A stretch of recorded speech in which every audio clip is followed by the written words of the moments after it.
पंचतंत्र की एक कहानी से शुरुआत करते हैं आज के विश्लेषण कार्यक्रम की। वजह है बहुजन समाज पार्टी।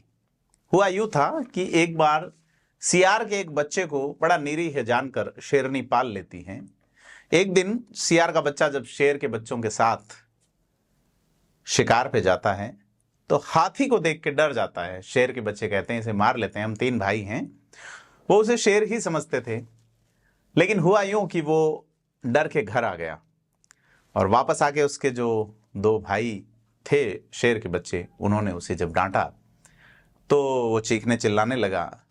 और जब उसने अपनी माँ यानी कि शेरनी से पूछा कि भाई मुझ में क्या कमी है, तो एक श्लोक हितोपदेश में पंडित विष्णु शर्मा लिखते हैं कि सूरोसी कृत विद्योसी दृशनियोसी त्वम मम पुत्र का यस्मिन कुल त्वमेव उत्पन्ने गजस्त्रतन हन्यते। यानी कि देखने में, बहादुरी में और विद्वता में भले ही तुम मेरे पुत्रों जैसे हो, लेकिन जिस कुल में तुम पैदा हुए हो वहां हाथी नहीं मारे जाते। लेकिन राजस्थान की राजनीति में पिछले 15 साल से हाथी मारे जा रहे हैं, या उससे पहले भी। जी हाँ, बसपा का चुनाव चिन्ह हाथी।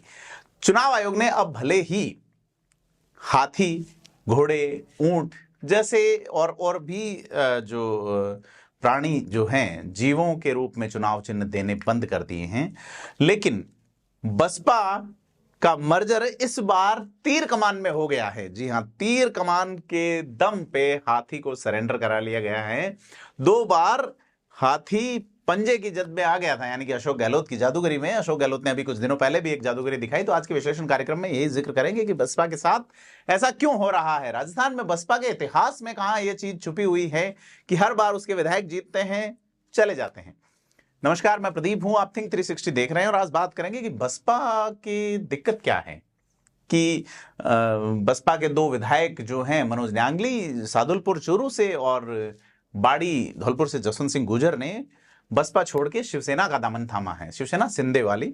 और उन्होंने कहा कि अब प्रचार करेंगे बीजेपी का।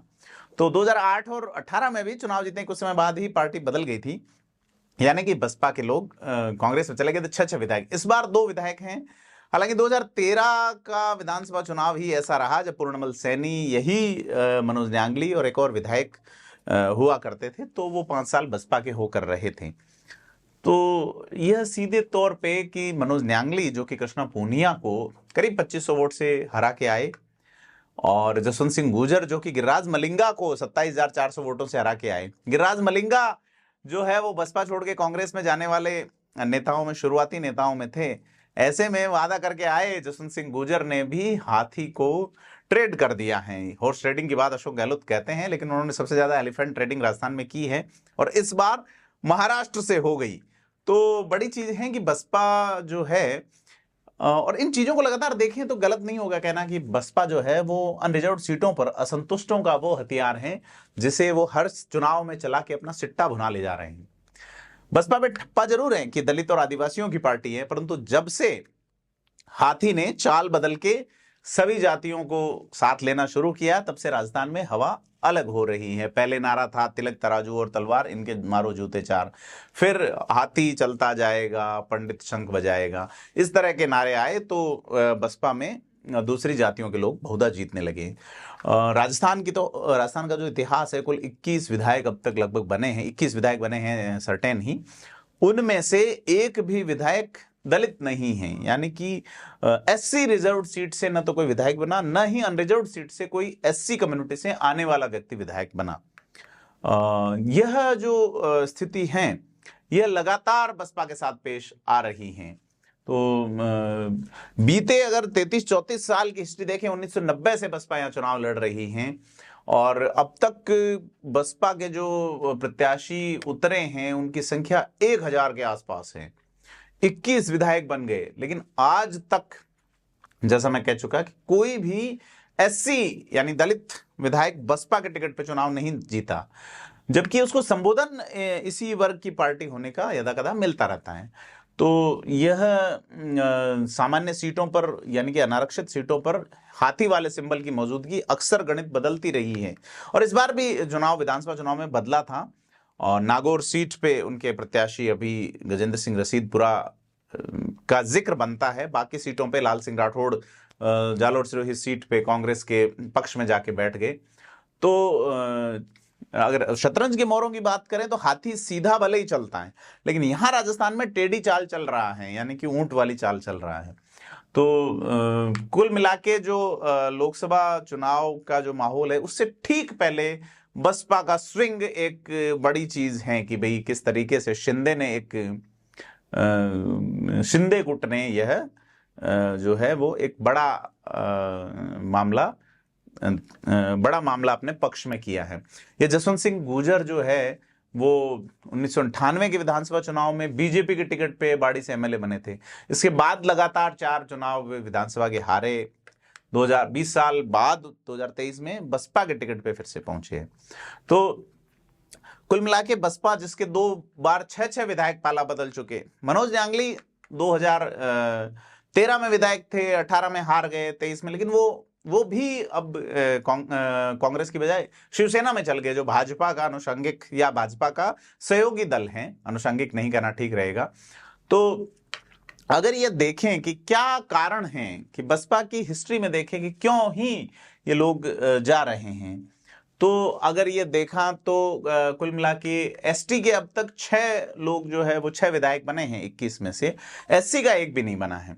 और 2008 में जब 6 विधायक जीते थे और 6 कांग्रेस में शामिल हो गए, तो 2 राजपूत थे, उदयपुर वाटी से राजेंद्र गुढ़ा और बाड़ी धौलपुर से गिरिराज मलिंगा, नवलगढ़ से ब्राह्मण राजकुमार शर्मा, और 3 एसटी के थे, जिसमें सपोटरा सीट पर रमेश मीणा थे, जो अभी चुनाव लड़ रहे हैं लोकसभा का दौसा सीट से। और दौसा और गंगवार सीट पे भी उस समय जो अनरिजर्व्ड सीट थी उन पे एसटी के विधायक जिले। तो सपोटरा सीट पे पहली बार रमेश मीणा, जो कि रिजर्व्ड सीट थी एसटी की, उससे बसपा के टिकट पे जीते थे। और उस वक्त उस चुनाव में 9 सीटें ऐसी थी जहां बसपा सेकंड नंबर पे रही थी। सादुलपुर, मनोज जांगली, तिजारा, भरतपुर, नदबई, वैर, बयाना, महुआ, खींवसर और सिवाना। और अगर देखें अपन वो चुनाव जिसमें, तो बसपा का अगर परफॉर्मेंस देखें तो 2000 से पहले अगर अपन देखें चुनाव 1999 का लोकसभा चुनाव, तो बसपा नागौर में सेकंड नंबर पे रही थी, विजय पुनिया लड़े थे। तो कुल मिला के परफॉर्मेंस के लिहाज से देखा जाए, उससे पहले 2003 में जब विधानसभा के चुनावों की बात करें तो मुरारीलाल मीणा बांदीकुई से बने थे और करौली से सुरेश मीणा बने थे, और दोनों ही एसटी वर्ग से आते हैं, लेकिन जीते अनरिजर्व्ड से थे उस चुनाव में। और 98 में बसपा का पहली बार खाता खुला था, जिसमें 2 विधायक बने थे, बानसूर से जगत सिंह दाइमा बने थे और नगर सीट से मोहम्मद माहिर आजाद बने थे। तो जगत सिंह दाइमा ने तो रोहितास कुमार शर्मा को हराया था, और दोनों ही अनरिजर्व्ड सीटों से थे सीधे तौर पे। तो कुल मिला के अनारक्षित सीटों पे देखा जाए तो बड़ी पार्टियां कम मौका देती हैं अनुसूचित जाति, अनुसूचित जनजाति के उम्मीदवारों को, भाई आप रिजर्व तक सीमित रहिए। कांग्रेस ने जरूर पिछली बार अनरिजर्व सीट पे रूपाराम धनदेव विधायक थे, या अपन कुछ सीटें अगर एसटी वाली देखें तो उसमें जरूर कांग्रेस ने इस तरह से टिकट दिए हैं कि अनरिजर्व सीटों पे एससी या एसटी को टिकट दिया जाए। एससी को बहुत कम मिलता है, एसटी जरूर दे दिए जाते हैं अनरिजर्व सीटों में। मसलन कि इस बार लोकसभा के चुनाव में देखें अपन, टोंक सवाई माधोपुर सीट अनरिजर्व्ड है, लेकिन यहां से हरीश मीणा कांग्रेस के उम्मीदवार हैं। तो यह जो मामला है सीधे तौर पे कि पिछला अगर चुनाव देखें तो अनरिजर्व्ड सीटों में देखें तो रूपाराम धनदेव एकमात्र एससी से बने और 8 अनरिजर्व्ड से एसटी के प्रत्याशी जीते थे। महुआ से ओम प्रकाश हुडला, मुरारीलाल मीणा, हरीश मीणा, रामनारायण मीणा समेत और गोपीचंद मीणा समेत कई नाम हैं। तो बसपा की अगर अपन कंप्लीटली बात करें हिस्ट्री की, तो 1990 से बसपा यहां चुनाव लड़ रही है। पहले चुनाव में 200 सीट थी उस वक्त, यानी पहले यानी 1990 के चुनाव में 57 प्रत्याशी बसपा ने उतारे, कोई जीता नहीं और करीब 2.5% के आसपास वोट लिया। यह जनता दल वाला दौर था जब बीजेपी और जनता दल आसपास बराबर सीटें पाई थी। कांग्रेस तीसरे नंबर पे थी और गठबंधन की सरकारियां बनी थी। भैरव सिंह शेखावत दूसरी बार मुख्यमंत्री बने थे।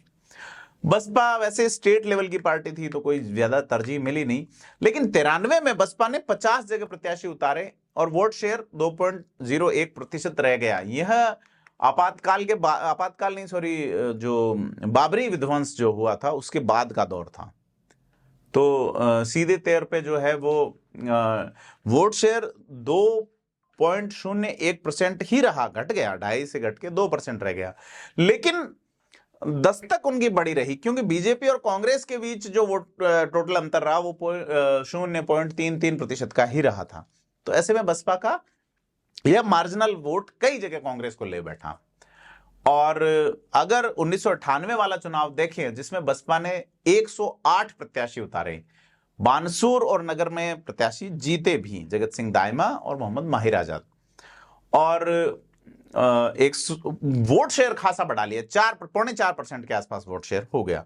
अब 2003 इससे अगले चुनाव में बसपा ने 124 प्रत्याशी उतारे, लेकिन सीटें 2 ही जीती। और लेकिन इन 124 सीटों पे बसपा के 6.40% वोट हो गए। कांग्रेस हारी यह चुनाव 2003 वाला, वसुंधरा राजे मुख्यमंत्री बनी थी, लेकिन कांग्रेस को जिन 97 सीटों का नुकसान हुआ उसमें बसपा की बड़ी भूमिका रही। अब यानी कि 2008 में बसपा ने 199 सीटों पर चुनाव लड़ा और अब तक का सर्वाधिक ऐतिहासिक प्रदर्शन करते हुए 7.66% वोट हासिल किए। अब 6 विधायक जीते थे। कांग्रेस की मजबूरी हो गई बसपा के विधायकों को अपनी ओर मिलाना, तो पहली बार बसपा का दल बदल होता है 2008 में।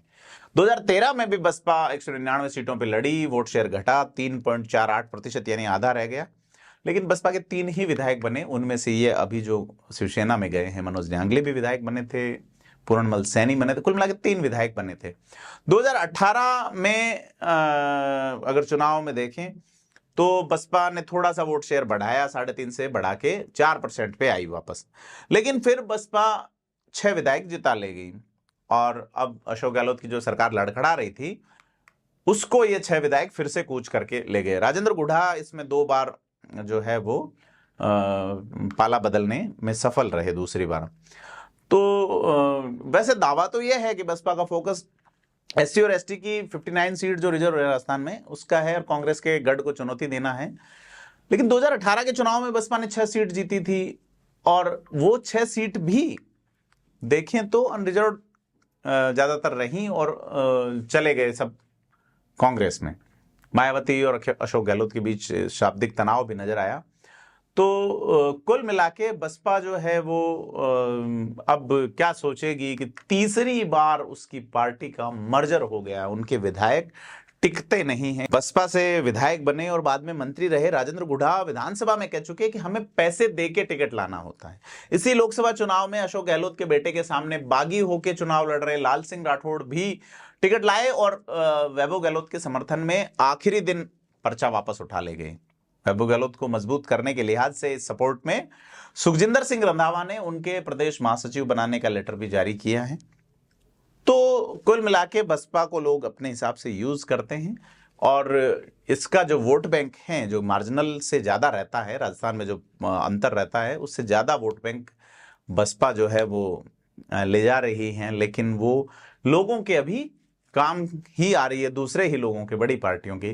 तो बिना शिंदे की जो टीम है, यानी कि यह अपने आप में एक राजनीतिक रूप से करिश्मा ही माना जाएगा कि राजस्थान में शिवसेना ने भले ही एक प्रत्याशी उतारा हो उदयपुरवाटी की सीट पे विधानसभा चुनाव में, लेकिन उनके 2 विधायक बन गए। यानी कि तीर कमान के दम पे, आजकल कट्टे और पिस्टल वाले जमाने में तीर कमान के दम पे बसपा के हाथी ने सरेंडर किया है। आप इसको पॉलिटिकल रूप से कैसे देखते हैं? हॉर्स ट्रेडिंग, एलिफेंट ट्रेडिंग जैसे शब्दों को हमें कमेंट बॉक्स में बताएं और वीडियो को लाइक, शेयर, सब्सक्राइब जरूर करें। धन्यवाद।